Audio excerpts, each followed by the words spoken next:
Hello, Sagittarius. Welcome to your 2015 Tarotscope for August. I just want to say thanks to everyone who's been subscribing. Just as I've been making these videos, this channel hit 1,000 subscribers, which is really exciting for me. So thank you everyone who's been subscribing and watching. And I just wanted to tell you guys that I'm also working on a course of Learn the Tarot, or Learn the Major Arcana in 22 days. That's going to be coming out through Daily Ohm sometime, I think, in November, but I'll keep you guys updated for when that comes out. And again, just wanted to say thanks for watching. So here is the 2015 August Tarotscope for Sagittarius. I'm going to give these one more shuffle. Someone made a comment too about cards being reversed. I usually try to leave the deck as unadulterated as I can. As you can see, when I'm doing this type of shuffle, which I do often, it will turn the cards around in relation to one another. So I just leave the deck as it is and then read them according to upright or reverse positions. I think it's just the meanings of the cards. I don't like to change or adulterate the readings in any way, so just for some explanation on that. And then I'm going to go ahead for Sag here. I think that's good. Okay, Sag. Oh, and also, a lot of people have been expressing interest in this deck. This is the Morgan Greer deck. I really love it, and I love its imagery. I love how vibrant the colors are. And I'm going to be putting a link to it in the description of the video because some people have been interested in either finding out which deck it is, or perhaps some of you want to purchase it, but it's a great deck. Let's see. Okay, so Sag, for August we have your first row here. There's some somber elements going on. You have Knight of Swords in reverse. You have Six of Cups in reverse. 5 of Cups in reverse. And then 6 of Swords in the upright position. So for the first part of August, Knight of Swords generally represents someone who takes charge on matters. In the Rider-Waite, Knight of Swords is on a horse who's charging up on 2 legs, and he's going forward into the wind, kind of against the wind. So Knight of Swords, just like all knights or jacks, is clever, playful, romantic, is balancing energies and balancing energies of the mind. So in the progression from page, jack, to queen, to king, there's stronger levels of mastery. So Page of Swords is willingness to stand up for what one believes in, to defend one's thoughts, that sort of thing. Knight of Swords, or Jack of Swords, I call them both the same, is testing the balance between going forward too fast and holding back. Basically, knights try to balance the energies so it can swing between opposites.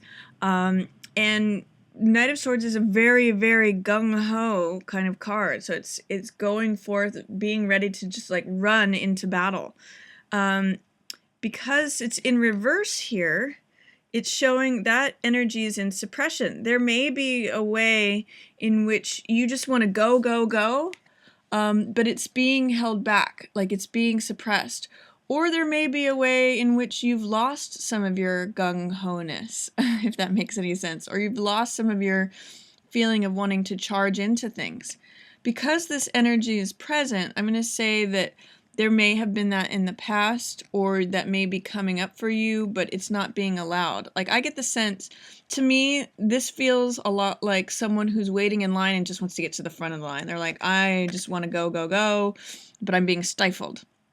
So, I guess what's called for here is some patience.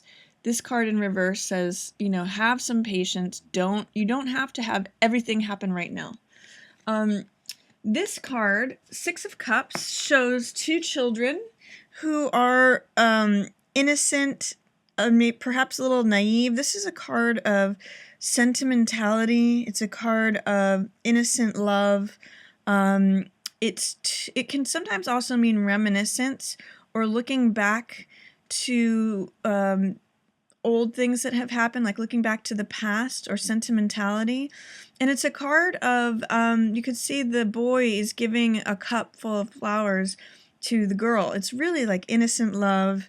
It's childlike. It is full of childlike innocence and wonder. And this card can represent someone who you feel like a child with. Because, again, it's in the reverse position. What it's saying is that you might have lost some of that childlike feeling, or you might have lost what was once innocent and pure and fun and like a flower blooming is losing some of its charm. So whatever it is that you're pushing for to go happen fast, it's also right alongside the same feeling of maybe having you've lost some of the heart for it, or you've lost some of that initial innocence or charm. This is no longer. This can be reminiscing about the past, and this is like you're maybe forgetting the good things about the past, or there's some way in which it's worn off. The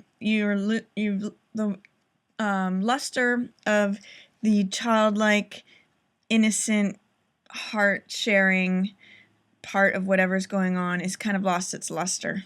I mean, the luster is gone, or wearing off.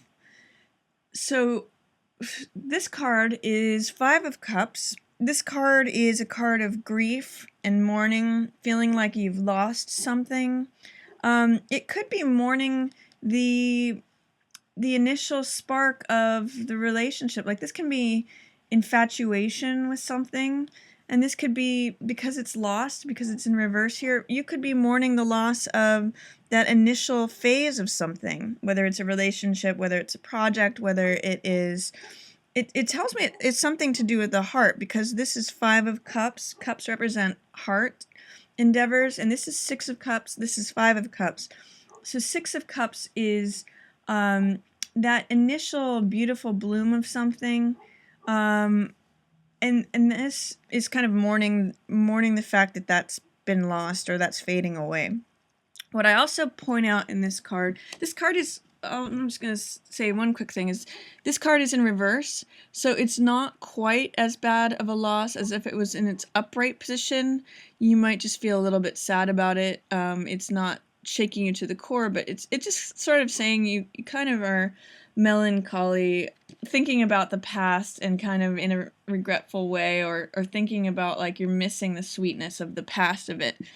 This card, what I like to point out in here is that he's focusing on what is lost, because those 3 cups in the foreground are spilt. But he also, if he turns around, he has 2 cups still available to him that are standing. So one of the things I point out in this card is be sure that you're not just focusing on what's lost. You have the opportunity that there's still something left for you here. There's still something there, but you're just not focusing on it. You're not able to see it because it's behind you. You need to turn around in order to see it.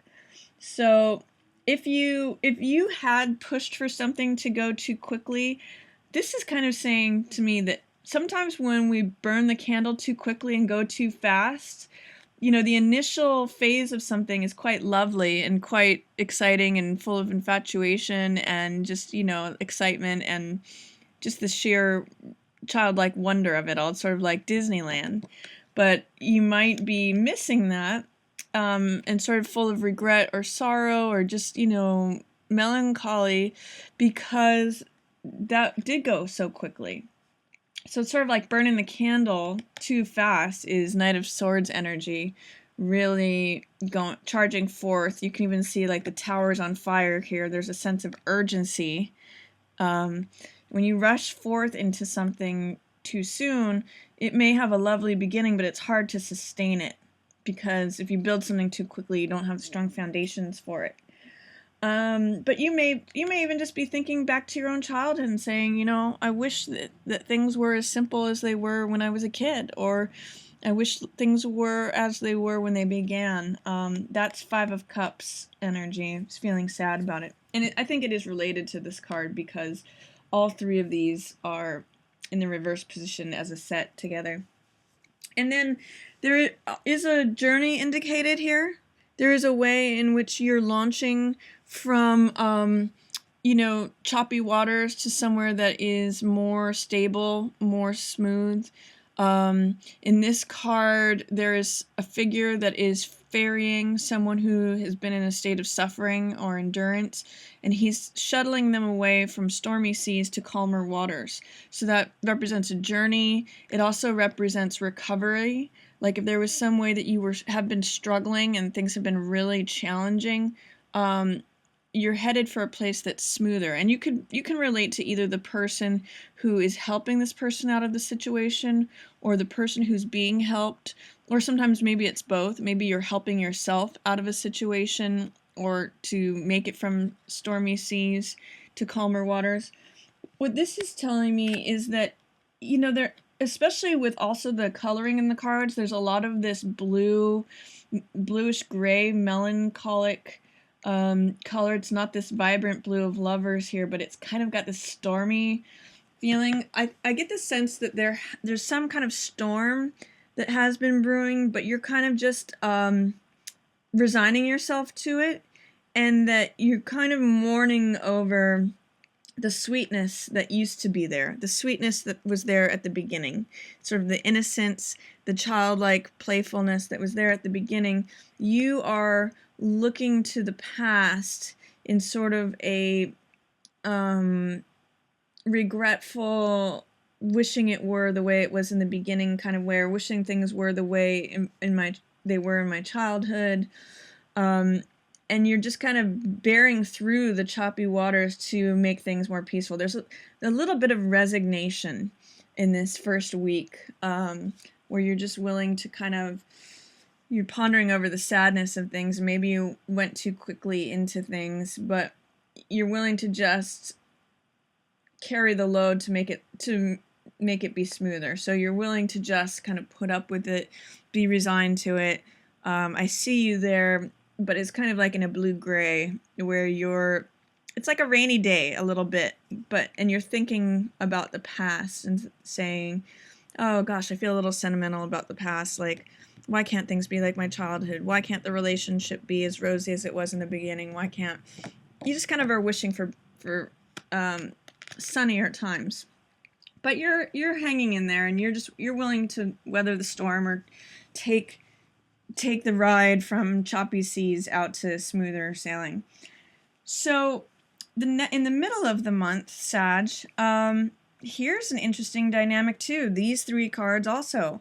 Here we have lovers. I mean, not lovers, but Two of Cups in reverse. Two of Cups is a union of hearts.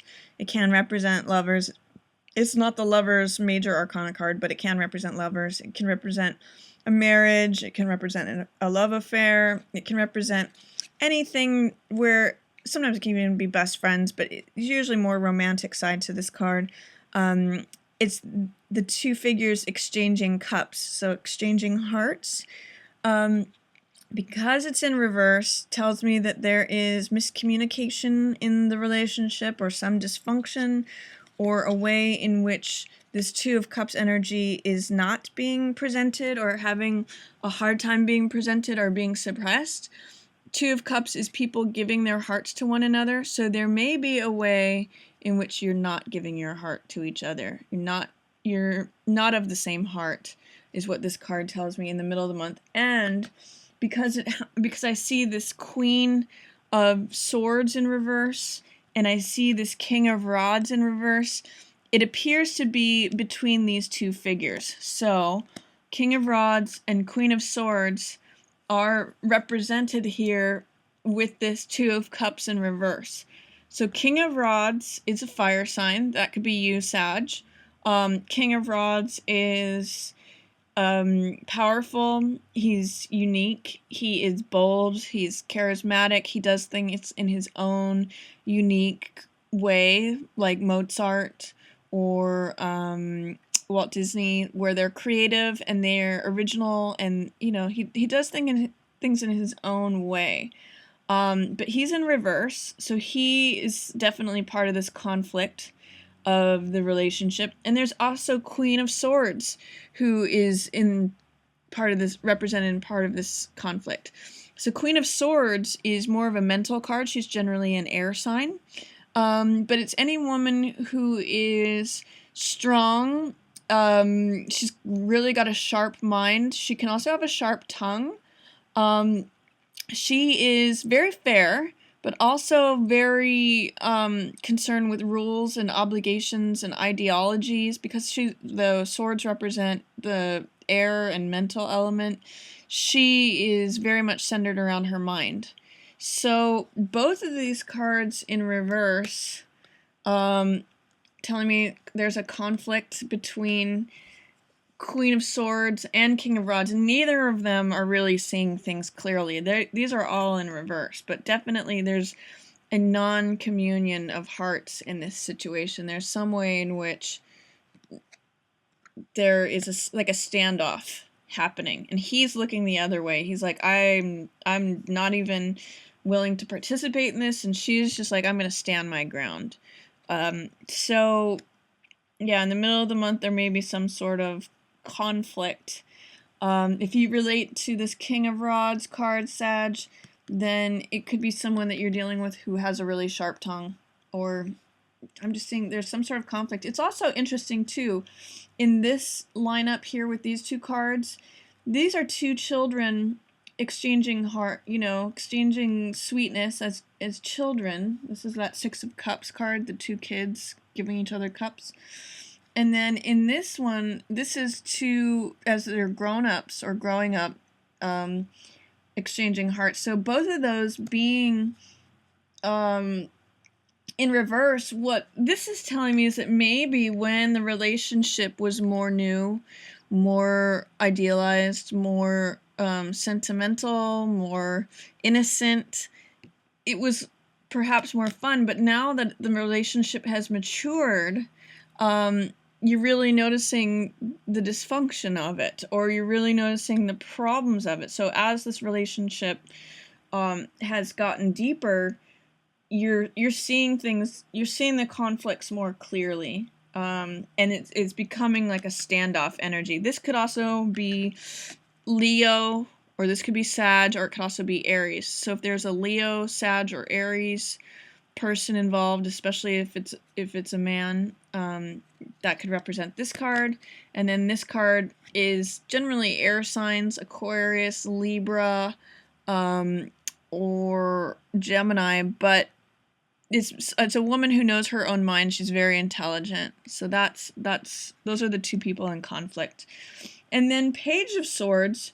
Page of Swords depicts a man who is, or a youth rather, who is standing on the top of a hill and is just ready to fight.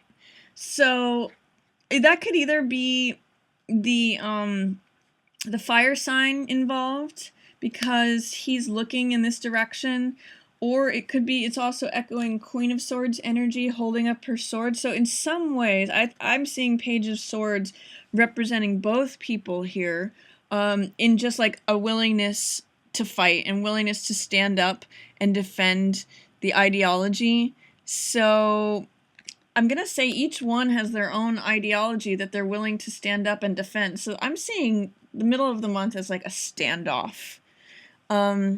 Towards the end of the month, interesting here, we have Emperor in reverse. Emperor is authority, strength, actually not so much strength is here, but he is a strong, powerful, authoritative card, and he usually represents hierarchy, order, laws, regulations. Like the head of the military is usually Emperor energy. So like anything that has to do with a general, or gives commands, or gives orders. So this could be a boss, this could be a landlord, this could be a father figure, this could be someone who's in charge. And he's in reverse. So whoever's in charge is not seeing things correctly, or he is being challenged. He's not a fair emperor in this upside down position, this reverse position. In this position, he's at least clear-minded. At least, you know, he sets down structure and order. But in the reverse position, Emperor in reverse could be someone who's very unfair, who has authority. And this card, Strength, Sag, tells me that you are going to need to employ strength in dealing with Emperor. So whatever it is, the situation that you are involved in, the order, structure, rules, regulations of the environment that you're in, it's sort of like being in someone's kingdom. You're going to have to employ a lot of strength towards him or towards that situation. These two are looking pretty much directly at one another. He has strength through sheer force and power and authority. She is the definition of strength. She actually gets her strength through being patient and soft and flexible, but you can see that she actually is able to tame a lion through her application of strength. So she is actually true strength. So this is a blonde woman who is applying soft control. That's one of the indications of this card. Instead of trying to force the lion's mouth open, she's gently easing it open, and through trust and patience and just strength to endure the situation, she actually is the embodiment of strength. Not Emperor. Emperor he has authority, he has power, he has control, but because he tries to do everything through force and authority and rules and laws, and, you know, he has other people go enforce the laws of his kingdom, but he's not the one really who's in control here. He's not really seeing things he's upside down. So you may have to employ a lot of strength towards the end of the month to deal with Emperor. He's in reverse right now. Then there's two more cards. These are interesting together. Two of Wands is personal power, boldness, feeling courageousness on your own part, feeling like you have the world in your hands, like the world is your oyster. It's kind of like when you feel so strong that you can take the world on. That is what Two of Wands represents.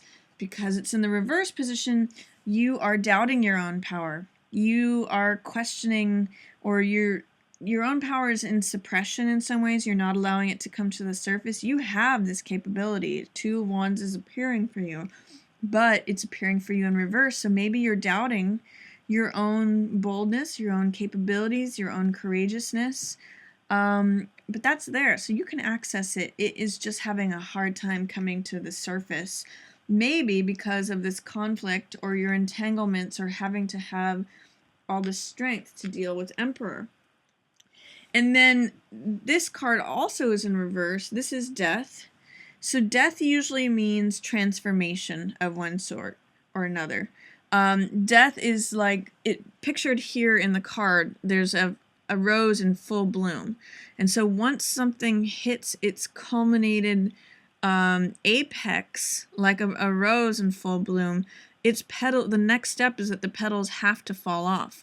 Once you have learned a lesson, you don't need to repeat it. I mean, you will repeat a lesson until you learn it, but once something has provided all the strength, all the life, all the stamina that it can provide, then it goes into decline and deterioration. That is the lesson of death, is that everything has a season in which it is alive and vibrant and providing some use to you, and then at a certain point it's no longer useful to you. It deteriorates. The petals fall off the rose.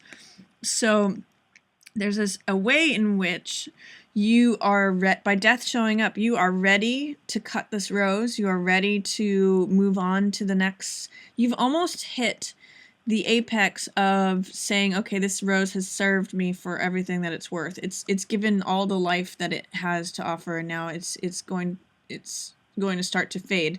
You're almost at that place of acknowledgement, but because it's in reverse, it's being suppressed. It's not, it's almost coming to the surface. You're almost at the top of that mountain where you're seeing things in 2020. But so death tells me you're almost ready to let go of this. The rose is almost ready to fall away and wither. But it's possible that because you aren't trusting your own capabilities, your own power, your own boldness, that you're not quite there yet. It's almost like having completed something but not willing to let go. It's almost like having learned how to ride a bike and not being ready to take those training wheels off. Like, you already know how. You've already achieved that. But you're sort of ready to take those training wheels off. Once you are, a great transformation will occur. And also rose and pearl together, there's some gem, also feather in the hat. There's some knowledge, some pearl of wisdom, some reward that you're gaining from this whole endeavor. So try to have strength, try to embody strength, the soft control, soft patience, strength through softness. This reminds me of a saying of, I hang you from above, I support you from below. That's sort of like, Emperor's type of strength is hang you from above. Strength's type of strength is I support you from below. So see if you can identify with this strength card, Sag. I think it's going to give you a lot of good imagery to work with all that's going on, especially with this conflict where both of you are just standing your ground. Both of you are willing to fight for your positions. And then towards the end of the month, when you are doubting your own power, your own boldness, your own sense of that you've got the world in your hands, you are the one, in this card, you are the one who holds the world. There's another person present here holding the other staff, but they're not even in the picture. It's you. And so through this new knowledge, that's giving you a feather in your cap, through this whole endeavor, you need to allow your personal power and boldness come to the surface. Because right now, in reverse, it's being suppressed under the surface. And that will also allow this death card, this, transformation card to happen. So that's my reading for you for August, Sag. I hope you enjoyed it. Again, if you have any comments, I love replying to those. And I just want to thank everyone for subscribing. I really definitely appreciate that. And I want to thank you for watching.